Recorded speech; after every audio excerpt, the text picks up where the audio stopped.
আর ছুটি ঘোষণা করা হয়েছে। ছুটি হচ্ছে আপনারা জানেন যে আগের থেকে ডিক্লেয়ার ছিল ছুটি 5 থেকে 10 তারিখ পর্যন্ত, 5ই জুন থেকে 10ই জুন পর্যন্ত ছিল হচ্ছে ঈদুল আজহার ছুটি।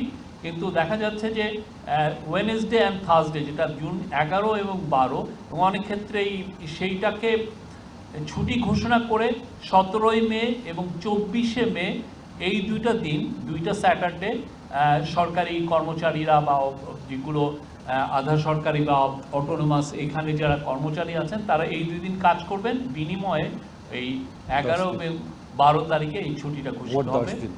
মোট 10 দিন ছুটি, যার ফলে যেটা 11-12 হওয়াতে আপনার 13-14 তারিখ উইকেন্ড, তাহলে মোট ঈদুল আজহার ছুটি হবে 10 দিন। আর এই ক্ষেত্রে ব্যাংক কোম্পানিগুলো যেহেতু তাদের ব্যাংক কোম্পানি অ্যাক্ট দিয়ে চলেন, ব্যাংক কোম্পানি তাদের মতো করে ডিক্লেয়ার করবেন, প্রাইভেট কোম্পানিগুলো তাদের মতো করে ছুটি ঘোষণা করবেন।